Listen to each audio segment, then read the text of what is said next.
What is up, everybody? This is Recap Rewind. I'm JLAG. And I'm NB.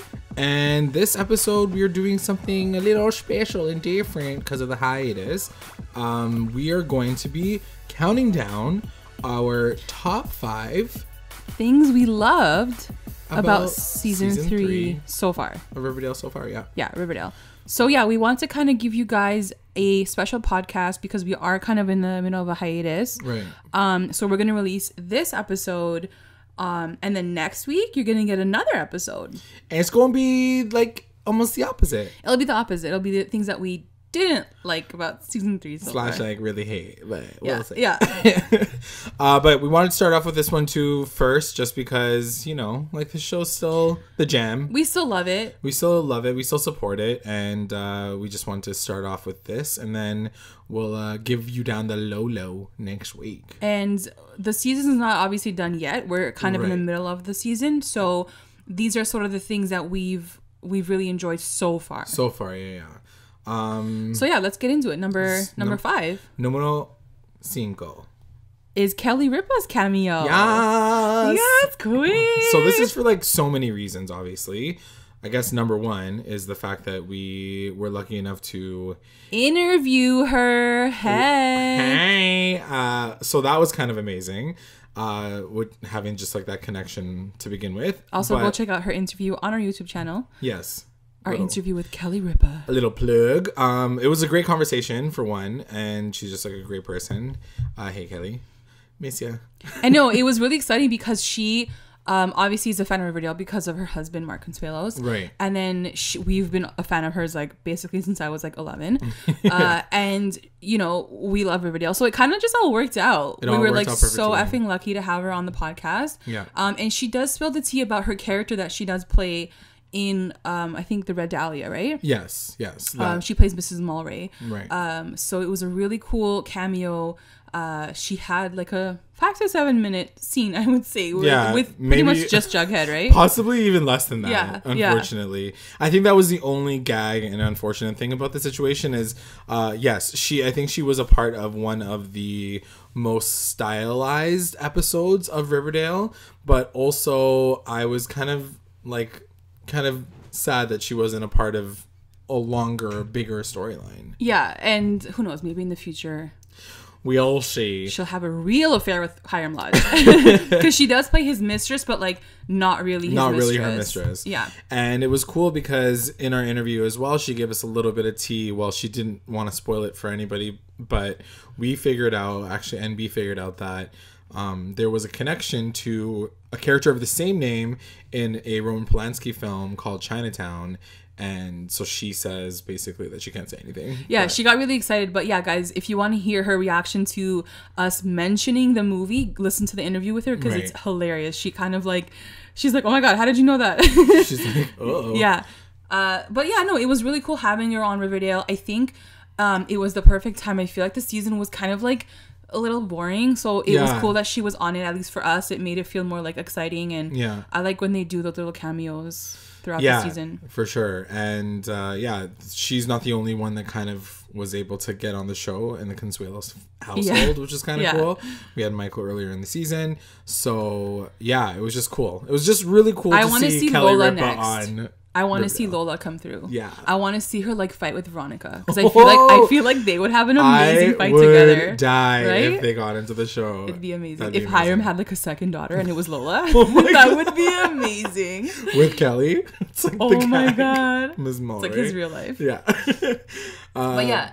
So that was number 5 for us. Best moment. So in our number 4 spot is gonna go to the guy that we love to hate. Yeah. Archie Andrews, our hero. Yeah. It's been a hard season with us 100%. And Archie Andrews. The first half season has been very, very difficult to watch, and he's been our LVP for 90% of it. Yeah, and it was just like, and it's not his fault. I think it's just what the writers wrote for him. Yeah. It was just, his journey was really effing crazy. It was really weird. But I have to say, the way they sort of wrapped up his whole kind of, you know, being away from home, living on his own in the forest, like the way they wrapped that up was really, they did a good job. I really liked it. I think that episode specifically too was very powerful And yeah, it made everything kind of, it was relatively redeemable by that point in time. And what we're specifically talking about is the moment where he sort of has to look at himself and say, like, what the F did you do? Yeah. You're such an idiot. Yeah. I hate myself. And it was like this realization that, like, I feel like the audience had already been there. Right. And we were like, thank you, Archie. Like, thank you for realizing how stupid you've been. You realize how dumb you are. So yeah, it was really powerful. Even like Fred being in there being like, it's okay. Like just like love yourself. Like, it was just like really and don't powerful. be so hard on yourself. Like, there was a lot of great messaging in that, because I think we even talked about it in our podcast. Like, you know, you go through these like journeys by yourself and you feel lonely and you feel like you're effing up everything. And he was able to admit that, but also like understand, like, you don't have to be so hard on yourself. You're a 16-year-old boy who's in high school and shit happens, and you need to like just find a way to get through that. And his way of getting through that was to try to just like get rid of that aspect of himself, but also understand like why he is where he is and how he got there.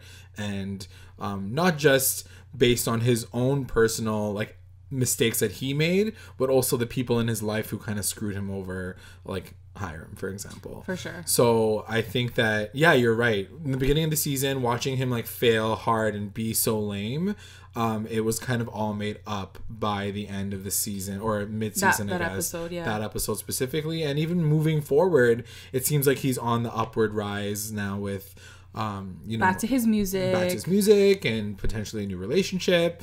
So it'll be very exciting to see what they do with him, and maybe we'll get like a normal Archie for the rest of the season. I think so. Yeah. So that's number 4. So our third moment has to go to the flashback episode. Yeah. So this happened, I think, episode 4 of the season, and just everything about it was so fantastic. Highly hyped. We were waiting for it. Yeah. I think like between, you know, JLAG, you and me, like we kind of wanted this episode from like season 1. I was like, I want to go back to the parents and like see their lives back in Riverdale. Because you know already that there's so much history there. Much history. Like juicy. In that first episode, like Alice slaps Penelope, and like there's just like this, or no, Penelope slaps Alice, and there's just so much drama already seeing these like parents go crazy on each other. So you want to know like what's up, and especially when Phallus came through, everybody wanted to know their history, how it happened, who got pregnant, how she got pregnant, and we got almost 90% of all of that in one episode. And so drama wise, it was such a fun watch, and the way they produced it, the music, the vibes, it was so on point with that time period. And it was, I left it being like, I want more of this. Yeah, I agree. You know, we got to see, you know, Fred and Alice kissing. Yeah. Freaking FB hitting on Hermione. There were so many things. And Tom and Sierra. Like, we love that storyline. Tierra, which, especially now that we're at the mid-season finale, like the mid-season we've seen kind of like the end of it, which is like now they're married, and it's just this beautiful story. Like, if you guys watch Flashback and then watch this episode back to back, you'll bawl your eyes out and like want to like cry forever, just because it's such a beautiful story. It was a really well done episode. Very satisfied with it. Super satisfied. I hope they do another one. And what would you want from something like that, like a flashback part 2? Flashback part 2, maybe not necessarily about the G&G King, because it was very heavy in the core playing the game, and I get that had to be the connection to like present day Riverdale. But I'm hoping next time like the G&G King is like done. Like we don't give a shit about it anymore. Yeah. And then we get to focus on like the real drama. Right. And like one thing that we haven't mentioned yet, but like obviously if you've watched the episode, is the fact that the kids got to play their parents. Yeah. Which was such a cute little element to it all too. You know, I don't think I would have enjoyed it as much if I didn't see those actors play their parents in the show. It's true. At first, when they said that they were going to cast like the actors, I was like, oh, I don't want that. I was like, I want like new actors. Yeah. But then like having seen it, I was like, no, this makes so much more sense. Like you feel like a stronger connection. Like it worked. And they did a really good job playing like the young versions of their parents. Oh like, my god, Archie looked so good. Acted out so well. Yeah, like KJ Apa like did like the wrinkly like brow like his dad does all the time. Yeah, the hair, like Jughead's hair was everything like totally was so sweet. well Archie's done. hair. Yeah, it was really good. Yeah, such a good episode. Definitely top 3. So the second one is going to go to the Bizarrodale episode that we just watched. Just experienced. We just experienced it. It was one of my favorites, definitely of the season for sure. Yeah, I agree. But it was such an amazing idea for them to flip the switch and sort of like use the core four, like Kevin, Josie as the core four of the episode, the secondary Reggie core four, and Cheryl.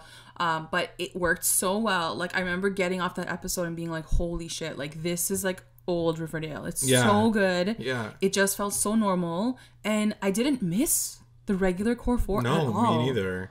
Just because, I think that we've been sticking with this core four and watching their adventures this whole entire time, and especially this episode, Veronica's storyline really, really was so separate from everybody's. I know she's always doing something separate, but it felt so prevalent this episode. It was technically Reggie's story, but it felt like hers more. But just like knowing that the core four on a general level are always so like they're always doing their own adventures, and they're now like so deep into like the Gargoyle King, and like Betty's talking to her serial killer dad. Like there's just so many weird things happening. So to see them, like you said, talk about basic like high school drama, Josie not being able to get into Juilliard, like there were so many simple storylines with these characters, and I was like, I'm here for this. And they worked. That's what I've been trying to tell the effing writers.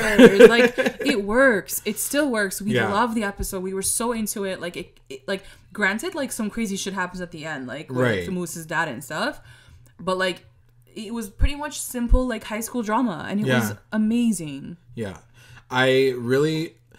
was like based on what you just said about Moose's storyline, I wasn't super in love with like how everything ended, but it was amazing to finally see like who's on screen and them have their moment, and it is kind of sad because this episode, while it was like one of our favorites, it's almost bittersweet because you're like, I wish this came like 3, 4, 5, 6, 7 episodes ago, maybe. You guys are gonna hear about it for sure in the follow up to this podcast. The 5 things that we hate about Riverdale right now. Right. But we do talk about that Coos relationship a bit more and why we feel the way that we feel.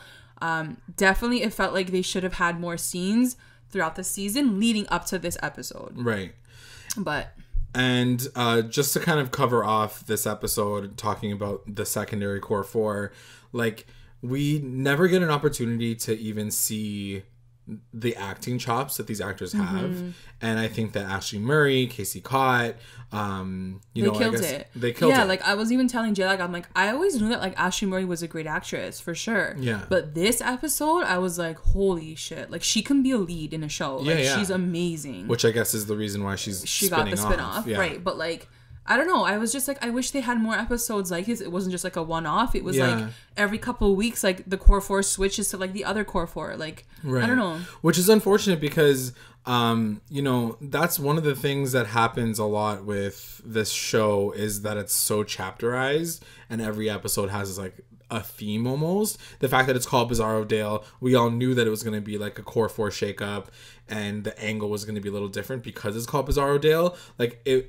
I just wish they could just be like the next day, like the same things happening. I guess what happens, we don't have to like make every episode a theme because then you're like the writers are stuck to it. Like everybody's stuck to that storyline, and it's not necessary at all times. But it feels like that's like their mode. Logistically, though, also like having the core four as the main four, they're getting paid probably a lot more than the secondary tier characters. So like I get it, like they can't have 8 main characters, right? So I get that, but like more than one, I think is what they should aim for. Yeah, at least once in a while. And the fact that people are going so hard in on like wanting to see CHONI so much, like this was definitely a CHONI episode.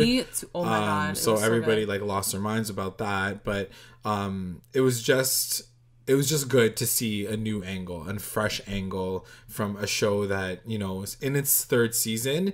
They're throwing like 1,000,001 things at us and a lot of them we don't really like right now, which we'll talk about in our next podcast. But this to me was something that felt like it stuck, and it like I really was craving so much more of it. And also Tom and Sierra get married. So that was legit amazing. Like, that's the best part about the episode, in my opinion. And I mean, like, one of the most amazing kisses in the episode, which we'll talk about right now. So the first thing, I guess, the most number one that we love about the season so far is this ship shakeup. Yeah. And we've sort of seen the entrance of like brand new ships. Yeah. Not too many, but like we got like Veggie this season. So we got the fall of VARCHIE. So RIP VARCHIE for now. Sorry guys, don't cry. But yeah, and then we got the rise of Veggie. We got Veggie, which was really exciting. I think that they have really good chemistry. Yeah. Their stories really fit together this season, and it just made sense. And then like even seeing how their relationship on and off screen started. Like that's really cool, right? And it's funny, I don't know if you know this, but a lot of people were coming for Cami Mendes, and just because like all the VARCHIE fans essentially saying how it's so unfair that the writers wrote them together, and just because they're dating in real life. And at one point in time, Cami jumped into this like trolling conversation, and she's like, just letting you guys know that like we weren't even dating at this point, and like that's the tea. So like don't make it a situation. In Bizarro Dale, they still hadn't been dating. Maybe by Bizarro Dale, but at least by like the few episodes back when it all kind of started, I don't think they were dating. Because I can imagine that it's their relationship started because they were together more often. They were pushed in, they've always known each other, I'm sure. Like last season, like they still had scenes together, but it wasn't to this extent. Yeah. And I'm sure it was because their days are always together on set. Like it happens like that. That's how it starts, right? So that totally makes sense. But also, guys, like why is it so shocking? Like in the comics, it happens. She has all Reggie the time. as her boy toy. Like it's not that surprising. Exactly. So I'm shocked that it even like took up to season 3 for it to happen. There, for sure. Like I was surprised that it didn't happen in season 1, season 2. Season 2 for sure. So, I think that like, I was even almost expecting her to jump into Reggie's arms before she jumped on Archie. But just the way they set up the entire show had VARCHIE kind of in the beginning like situation, and then they had their moments and whatever. So obviously I know how you feel about Veggie. Well, I just get to see Charles more, so it's fun. And it's just more for that reason. And I've said this in the podcast too. Like in season 1, well, we didn't see him in season 1 because that was a Ross Butler. But season 2, he was like that douchey, annoying, like drug, like Reggie guy. Yeah. But then all of a sudden in season 3, like he changed. He became like this really like hot, like secure, supportive, strong, like kind of like role for Veronica. And I was like, and he was quieter, like he wasn't making like these random jokes, like he was just sexier and like in a more like mature way, and it changed the way I saw him too, because I'm like, okay, now he can really be daddy, like for her, like this could happen. I will say that this last episode was a little bit of a weird thing. Minus this episode was like, okay, the real Reggie's coming out. He's kind of coming out. Yeah, for sure. So it'll be interesting to see where they all come, where they go from here, for sure. Because I do think that in a way, the one thing that I did like about VARCHIE was the fact that they seem to be like almost like equals in the sense that they both had two things going on at the same time. Whereas Reggie seems to very much just has her be side. Involved in her life, and is just like, obviously it's like being but that's also because he's a secondary character. That's fair, but like you don't know what's happening in Reggie's life. All times Reggie's like either getting like beat up by his dad, or like he could be like at football or something, like, oh, I like messed up in football practice today. True, yeah. Like they don't even give him that kind of moments. Yeah. So that's Veggie, but the biggest one that we wanted to talk about is the one that basically came through in this last episode. I have the biggest smile on my face right now. Like I'm so happy with Let's intro it and be it's Josie? Oh.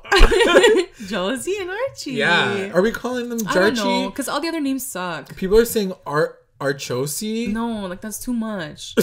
Like Archosi. Like it sounds like an artichoke. It does. No, but I freaking love these two together so much.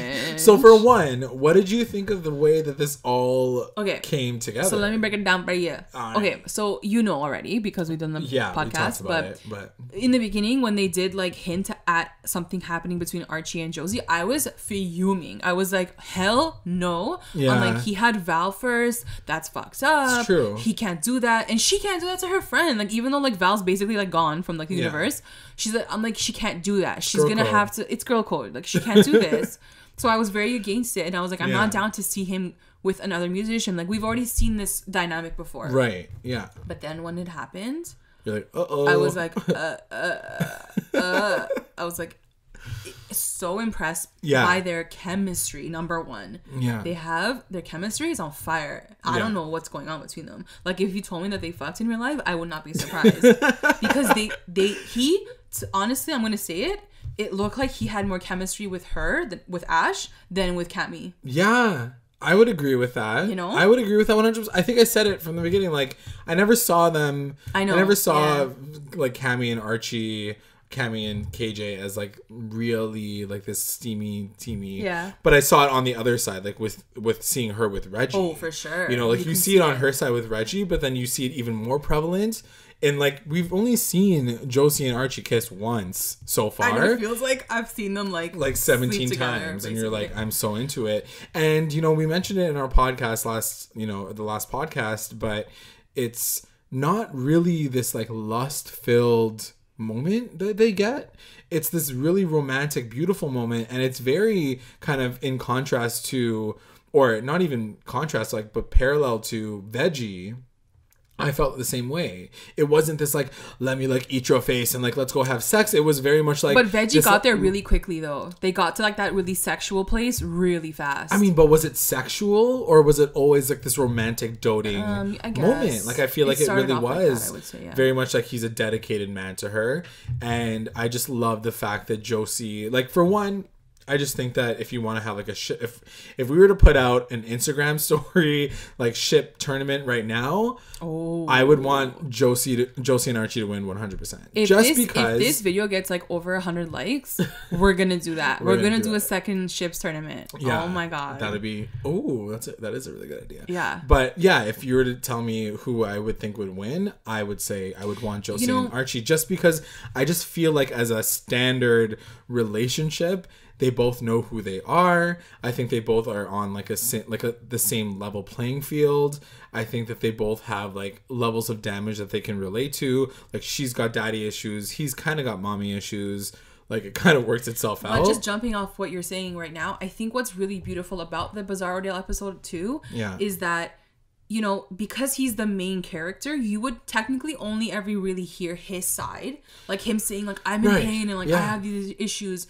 But this episode, we were able to see her side of it. Yeah. And giving her that time to explain to him, I'm dealing with these things. I'm really lonely. Right. I've tried my whole life to get here and it's not getting there. And it's not working out. So hearing her side broke my heart too. Because I'm like, here are these two people who have been kind of dealing with their issues this whole season. And like, it just made things feel more authentic, like fluid, and like you see their connection, you feel their connection, you understand their connection, and you understand the history, right? Like, these two have been in Riverdale. It feels like they've had this history from even before we've been watching the show, kind of very similar to like what he has with Betty, right? Like, they've had this history for such a long time. Like, I mean, I know that you're still holding out for BARCHIE, but I think that just seeing him with Josie, you remember like, oh yeah, true, he has a lot of friends.